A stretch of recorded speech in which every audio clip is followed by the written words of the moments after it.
Um, I think the last thing I would say is it's definitely not an easy role to play. You have got peers that look at you in different lenses, but if I don't care, it doesn't matter. That's what I always tell myself. I just have to be professional and walk into the boardroom when I have to negotiate. I just have to be myself and just don't have the mindset of me being a woman, therefore I am, a class below anyone. So, and I don't think I want to benchmark men, as my, uh, where I want to be. I want to replace a man in this position.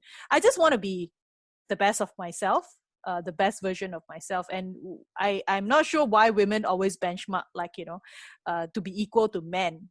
I'm not sure even men is that good. So I do not think that we should be benchmarking, I want to be equal to men.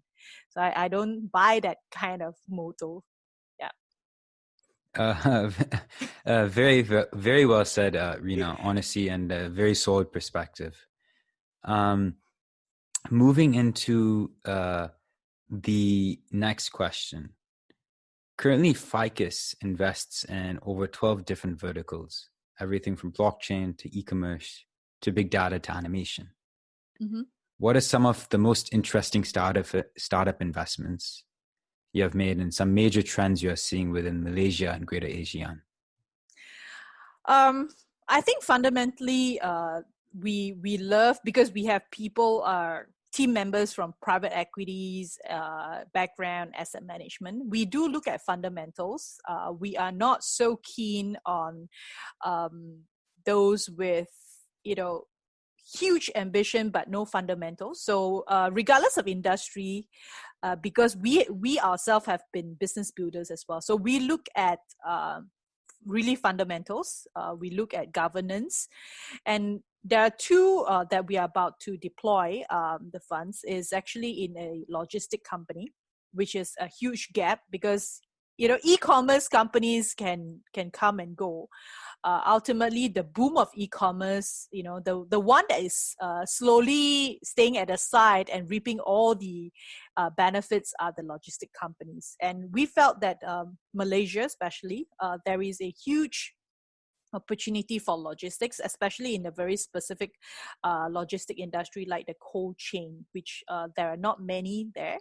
And then logistic companies that basically don't just serve the B2C, but the B2B model. Ficus is a new fund. We are the first Shariah-compliant fund, I would say, in the world, because previously I think IDB was trying to do that, but we are the first to start. And definitely, if you ask me which are the first few that we will deploy, definitely is in the area of logistics, definitely is in the area of fintech, because there are so many I would say unbankable or not bankable individuals in Southeast Asia country. So definitely logistics and fintech will be the first two industry that we will definitely look into and would put our first bet on. Rina, you mentioned a very interesting thing. Can you expand a bit more on what it is to be a Sharia compliant fund? Okay, I'm not a Sharia compliant expert, but if I could put it in the layman's term, basically, everything that is everything that is sort of like not in the gambling industry, not in the liquor industry, we consider it halal. Sharia compliant basically just means that when it comes to structuring, for example, in the Sharia law, interest is not allowed, so there will be different ways of structuring it. But it doesn't mean that we will only invest in Muslim, run of startups. Any companies like fintech. That's why one of our focus is fintech, because anything tech is technically Sharia compliant. So when it comes to the deal sourcing, which me and Su Yong will do, we basically look at ideas that is viable for investment. And then when it comes to structuring the deals, that's where Baisa and Hidayat will come in, and they will put it in the contract in the Sharia-compliant law.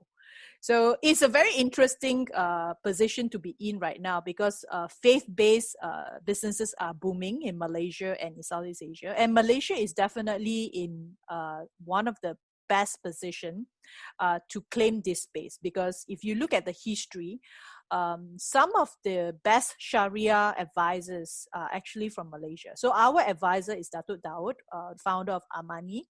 He is also the I think the president of the Islamic University in Malaysia, and he has been a Sharia advisor to one of many big organizations. So Datuk Daud was actually the founder of Amani, where Baisa came from. So when it comes to the compliance, when it comes to really raising money from LPs in the Middle East region, or even deploying in startups that can comply with the structure, I think we have good. We are in good hands. Yeah, it's very interesting. It gives you an opportunity to tap into an industry that most funds don't usually have the opportunity to. Yes, it's just like there's some misconception. For example, if I have a restaurant, right, and it's not halal, so I only cater to a specific target audience. But if you look at big hotel chains, their restaurants, they claim that they are halal. They just don't serve a specific type of food.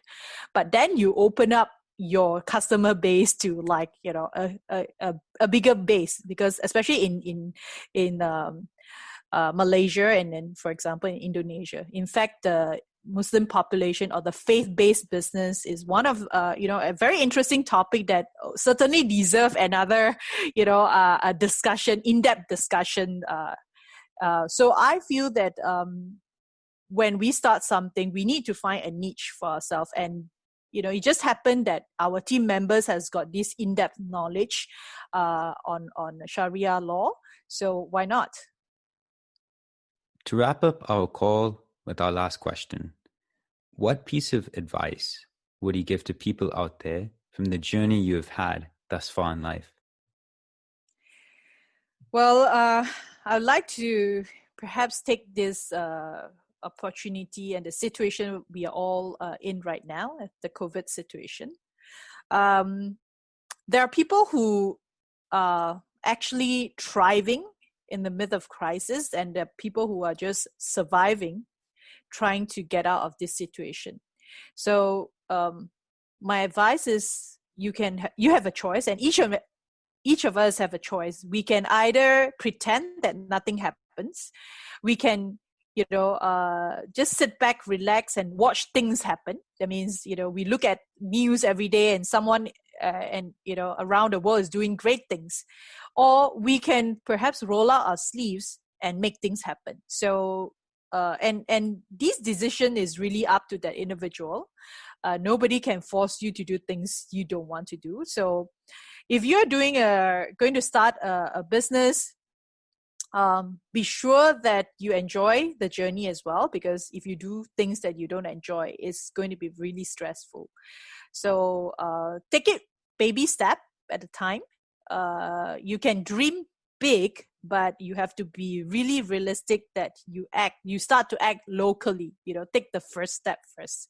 So that would be my advice to people, all around the world, whether you are a startup or even if you are a professional in your mid-career, do something different every day.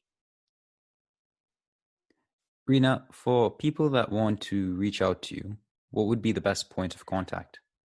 You can check out my LinkedIn, is Rina Neoh. So that's the best way to reach out to me. It was a pleasure having you on Geeks of the Valley, and thank you so much for joining us today. Thank you for having me.